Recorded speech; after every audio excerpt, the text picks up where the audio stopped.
The letter from Everett Marsh described a working cattle operation in the Peace River country of northern Alberta. It mentioned a sturdy farmhouse, reliable income from beef and a quiet but established life. It did not mention that the cattle operation was 41 head of half-wild Herefords on land he was still paying off, that the farmhouse had a roof that wept in April, or that the nearest town was 60 kilometers of gravel road away and closed on Sundays. The letter from Sylvie Tremblay described a capable woman with experience managing a household, comfortable with rural life, and ready for a fresh start. It did not mention that her idea of rural life was a farmhouse outside Trois-Rivières with paved roads and a Tim Hortons 12 minutes away. That her household management experience consisted of running her mother's B&B for one summer, or that the fresh start she needed was because her engagement had fallen apart 8 months earlier, and she could no longer stand the way people in her neighborhood looked at her with their mouths, doing that thing. That particular combination of sympathy and satisfaction that people reserve for women who almost made it. They were both presenting edited versions of the truth. They were both about to pay for it. I have told a lot of stories in my time, and the ones that stay with me longest are never the ones where everything went as planned. It's the ones where two people arrived at the same door expecting completely different houses, and somehow against every reasonable expectation decided to stay anyway. This is one of those stories. Everett Marsh was 42 years old and had been alone on that Peace River property for 7 years. He was the kind of man who fixed things with whatever was available and rarely noticed if the fix was ugly. His barn had a door held on with a bungee cord and a piece of angle iron. His kitchen table had one leg shimmed with a folded feed receipt from 2019. He had not repainted the porch since his mother had done it, and his mother had been gone since 2018. He was not a bad man. He was a man who had stopped noticing things that didn't affect the work. He had put the ad in the matrimonial listings of a regional farming newspaper. Not an app, not a website, a newspaper, because Everett did not entirely trust the internet, and because the kind of woman who read that paper was, he reasoned, the kind of woman who understood what she was getting into. He wanted someone who could help run the place. Not just emotionally present, not just willing, actually capable. Someone who understood that dinner at 7 meant 7, not 8:15, because morning chores started at 5 and the body didn't negotiate. He had not thought much about companionship. He had thought about efficiency.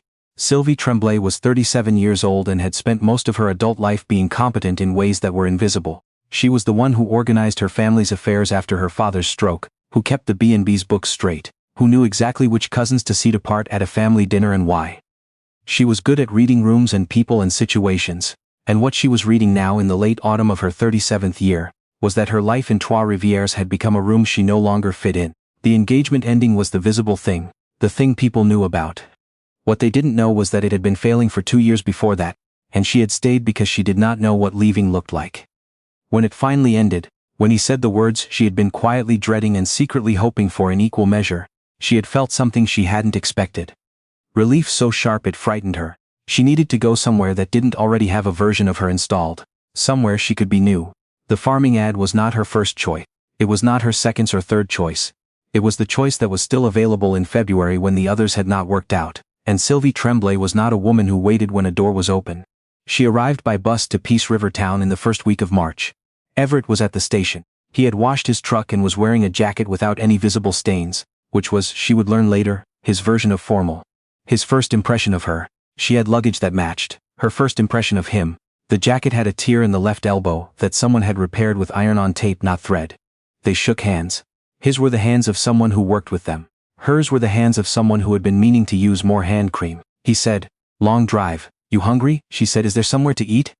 He said, "I've got chili on the stove." She said, "At the house?" He said, "That's where the stove is." She said nothing for a moment. She had pictured a diner, she had pictured a conversation in a neutral space before committing to his vehicle on 60 kilometers of gravel. She got into the truck. They drove mostly in silence. The land opened up on either side in the way northern Alberta land does in March, vast and pale and unfinished looking, like something the sky sat on too long. Sylvie watched it go by and felt something she would not describe as dismay, because she was not the kind of woman who named difficult feelings quickly. She filed it away. When they pulled into the yard, she saw the house before she saw anything else. It was not what the letter had implied. It was not falling down. It was not a ruin. But it had the particular look of a place that had been maintained by someone who understood function and had stopped seeing aesthetics sometime around 2016. The porch railing was gray. The curtains in the window were the kind that come in a plastic sleeve. There was a satellite dish on the roof that was slightly crooked. She looked at all of this and said, "Your letter mentioned a sturdy farmhouse." He looked at it too, as if trying to see it through her eyes, and said, "The structure's sound. I had someone check the foundation 2 years ago. She said that wasn't quite what I meant. He said, I know. He handed her a bowl of chili. It was, she had to admit, very good chili. This registered somewhere she didn't examine right away. That first night, Everett showed her the room he'd prepared. A small bedroom off the kitchen that had been used for storage until the week before, and still smelled faintly of WD-40 and cardboard. He had put a quilt on the bed. The quilt was clean.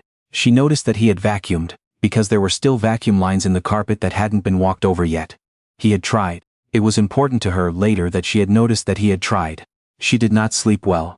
She lay in the dark and listened to the complete, total, almost aggressive silence of the Peace River country, at 2 a.m. in March, and she thought about the fact that she had told the agency she was comfortable with rural life. She had believed it when she wrote it. She had not known then how many registers of rural there were. In the morning she made a decision.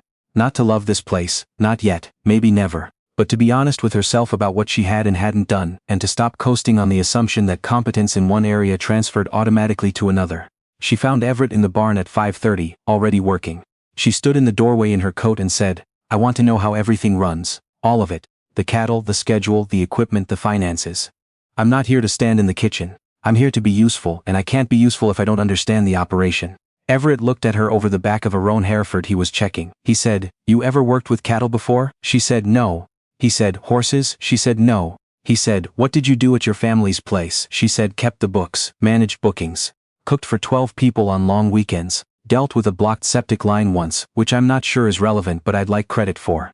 He looked at her for a long moment. There was something in his expression she couldn't read. Not skepticism exactly, not amusement exactly. Something between the two. He said, Can you be here at 5 every morning? She said, I'm already here. He said fair enough and handed her a brush and showed her where to start.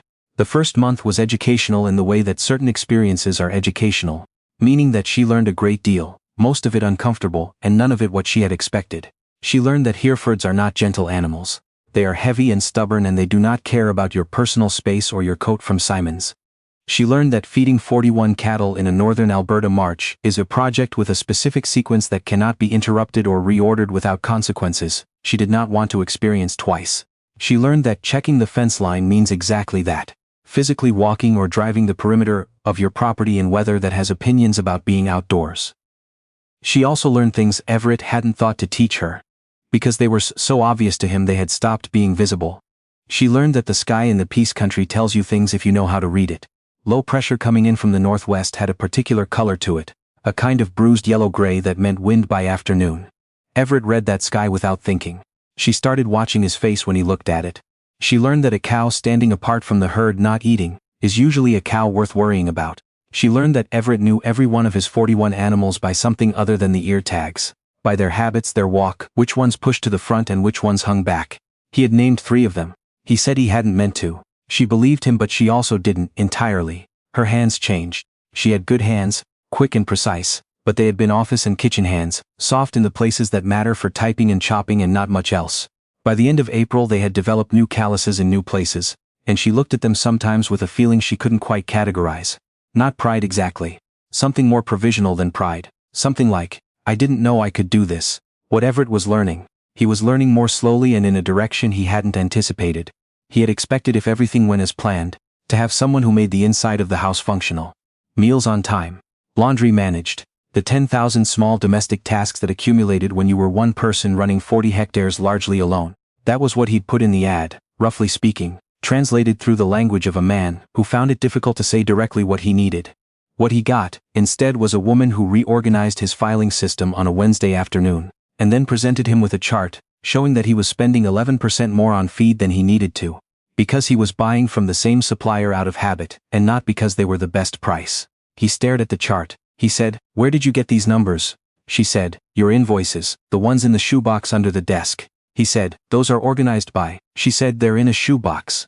He said nothing for a moment, then, I know where everything is, she said. I'm not saying you don't, I'm saying there's a way to know where everything is that also tells you what it means. He looked at the chart again. He said, 11%. She said, Closer to 13 depending on the quarter. He said, I'll call Brennan's on Monday. She said, I already called them. They'll match the competitor price if you commit to volume. I left their number on the desk. Everett Marsh looked at Sylvie Tremblay standing in his kitchen with his financial records organized into a system he could actually read. And he felt something he had not felt in a long time. the particular discomfort of realizing that someone else might be better at something you thought was yours. It was not a pleasant feeling. It was, though, an honest one, and he had more respect for honest feelings than for comfortable ones. He said, "You're going to reorganize the whole operation, aren't you?" She said. "Only the parts that need it," he said. "That's not a no." She said. "No, it isn't." He almost smiled. She noticed. She filed that away too. The thing Sylvie had not expected, could not have expected, because she had not known it was something she was capable of, was that she would start to love the land. Not all at once. Not with any single moment she could point to. It came in pieces, the way affection usually comes when you're not looking for it. It came in the morning light across the river valley in late April, when the frost was still on the ground, but the birch stands were beginning to faint green at the tips, and the whole landscape looked like something that was about to happen. It came in the smell of the barn in the evening, which she had hated for weeks and then simply stopped hating. And then somewhere along the way began to find oddly settling. It came from the first time she managed the morning feed circuit alone, without asking Everett where anything was, and stood afterward in the yard in the thin spring sun and knew, without anyone needing to tell her, that she had done it right. She called her sister from the porch one evening in May. Her sister said, "How is it?" Sylvie looked out at the river valley and said, "Harder than I thought." Her sister said, "Do you want to come home?" Sylvie said no. And then, because her sister had known her for 37 years and would hear the rest of it in the pause anyway. Not anymore. What Sylvie did not yet understand was that Everett was changing in ways he had even less language for. He had lived alone for a long time, not unhappily. He was not a man who suffered easily from his own company. But completely, there was no one to see him, which meant, in a way he hadn't examined, that he had stopped being visible to himself. The crooked satellite dish, the curtains in plastic sleeves, the porch that still looked like his mother's porch except faded. He hadn't seen any of it because there was no one else's eyes to see it through. Sylvie's eyes were calibrated differently. Not cruelly, she wasn't a cruel person, but precisely, she noticed things. She mentioned them plainly without drama, and then did not mention them again unless asked. He had found this irritating for approximately 3 weeks, and then he had found himself fixing the porch railing on a Saturday morning. Not because she had said anything about it, but because he had looked at it with her kind of eyes and could not unsee it. He painted it himself. White.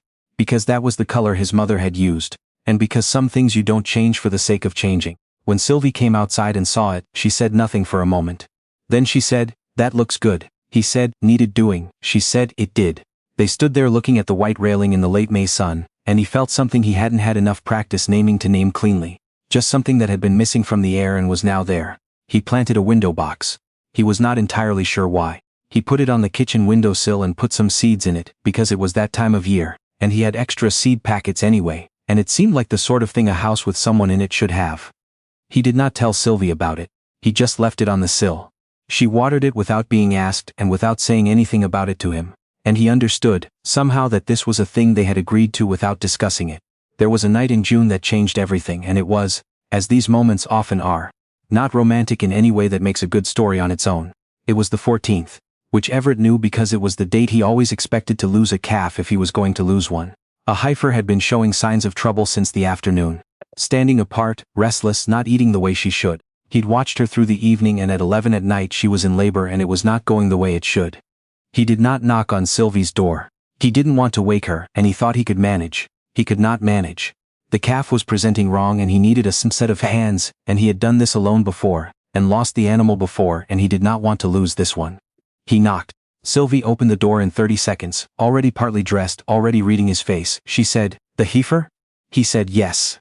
She pulled on her boots and her jacket and she came. She did not know what to do. She had watched him work with animals for 3 months, but this was different and she knew it, and she did not pretend otherwise. She said, "Tell me exactly what you need." He told her. She did it. When he needed light, she held the light. When he needed her to hold the animal steady, she held it with her whole body and did not move. When he needed her to do something she had never done before and could not have imagined doing 6 months ago, she did it because he explained it once and she listened with everything she had. The calf came at 12:40 in the morning. It was alive. It shook and folded its legs and made the particular sound that newborn cattle make, the sound that is nothing like anything else, and Everett sat back on his heels in the hay and let out a breath he had been holding for an hour. Sylvie was sitting on the other side of the heifer. Her jacket was ruined. There was hay in her hair.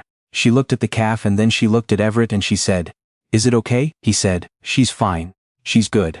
Sylvie looked back at the calf. Her face did something complicated and private, and he looked away because it seemed like the right thing to do. After a while she said, "Your ad said reliable income from beef." He said, "It does on balance." She said, on balance. He said, good years and bad years.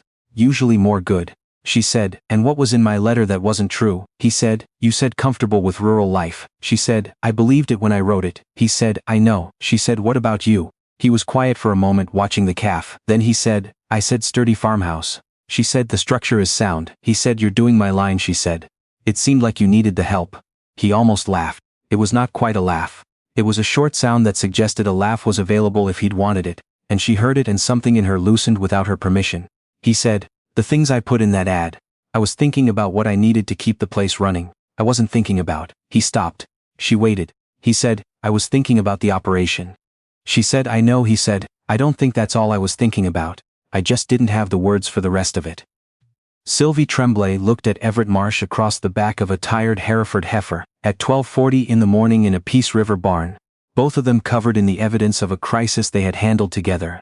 And she felt the particular clarity that comes when you've been through something hard with someone and found out what they're made of. She said, I don't think I was just looking for a fresh start either. He said, no. She said, I think I was looking for somewhere to be worth something. He said nothing. He picked up a piece of old towel and passed it to her so she could clean her hands, and it was such a small gesture and so exactly right that she had to look away. They were married the following spring. A small ceremony in Peace River, at the courthouse, with 2 witnesses who were the couple who ran the feed store on the edge of town, and had known Everett since he was buying supplies for his parents. Sylvie wore a dress she had bought in Edmonton on a Thursday trip, that she'd also used to pick up 6 months of veterinary supplies and 3 cubic meters of lumber for the new equipment shed, because that was the kind of woman she was, and Everett had understood by then that this was not a flaw. Over the years that followed, they turned 41 head of cattle into 120. They expanded the hay operation. They bought the quarter section to the east when the neighbor retired. Everett learned to read a spreadsheet in a way that actually told him things. Sylvie learned to pregnancy check cattle, to read the sky over the river valley the way Everett did, and to make decisions about animals with a steadiness she had not known she possessed. The house changed. The curtains came down and new ones went up. One Sylvie had chosen, which Everett would not have chosen and had no objection to. The kitchen got a proper island because she asked for it and he built it, badly the first time and then better when she drew him a diagram. The window box became a window box and a side garden, and eventually a proper kitchen garden that produced, by the 3rd summer, more tomatoes than 2 people could use, which led to Sylvie learning to can, and then teaching Everett and then both of them having opinions about it, which led to one of their only sustained arguments, about whether the lids really needed to be tightened to exactly that torque, an argument that was ultimately settled by the internet and a calm acknowledgement from both parties that they were right about different parts of it. Everett read. This was the thing Sylvie had not expected. She had brought 3 books with her in her luggage, had almost left them, thinking there would be no time. And he had picked one up one evening without asking and read 50 pages before she came back into the room. He was a slow reader, not because he was a poor one but because he stopped and thought about things. He read the way he checked fence lines, thoroughly without skipping anything, going back if something didn't hold. She started bringing books back from town. He started having opinions about them. He told a neighbor once, when the neighbor asked what it was like having someone else on the place after all those years alone. I thought I needed help with the operation. Turns out I needed someone to argue with about tomato lids. The neighbor laughed, not entirely understanding. Everett did not explain further, because the full version was too long and too private and he was still, at his core, a man of few words. But what he meant was something like, I thought I knew what I needed, and I was right about some of it, and wrong about the parts that mattered more. Sylvie Marsh, now, though she kept the Tremblay professionally because she had built her own name and saw no reason to put it in a drawer, grew to love the Peace River country in a way she had not loved any place since childhood. Not the way you love a place that's easy, but the way you love something you earned. The hard winters taught her things about herself. The spring runoff taught her things about patience.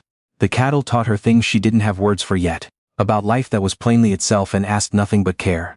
She called her mother on Sundays.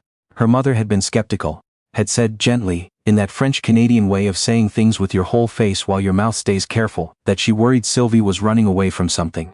Sylvie said, years later, when her mother asked if she was happy, I didn't run away. I ran toward something I didn't have a name for yet. Her mother said, and now? Sylvie looked out the kitchen window at the garden, at the river valley beyond it, at Everett coming back up from the barn in the low evening light, moving the way he always moved.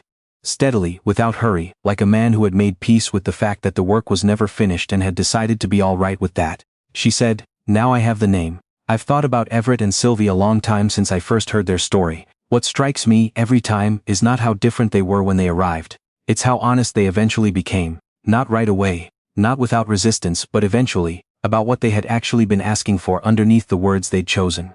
He thought he needed efficiency. She thought she needed reinvention. What they needed was someone who would see them clearly and not look away. That's a harder thing to put in an ad. It's a harder thing to admit you're looking for. But it's what most of us are looking for, I think, when we're brave enough to be honest about it. They were both wrong about what they needed. What they found instead, in a barn in the Peace River country, at 12:40 in the morning, across the back of a tired heifer, was something that hadn't been in either letter, and was better than both of them put together. So I'll ask you what I always ask at the end of a story like this: who do you think changed more? Everett, who learned that survival wasn't the only thing worth building toward, or Sylvie, who learned that starting over doesn't mean leaving yourself behind? Tell me in the comments. I read everyone.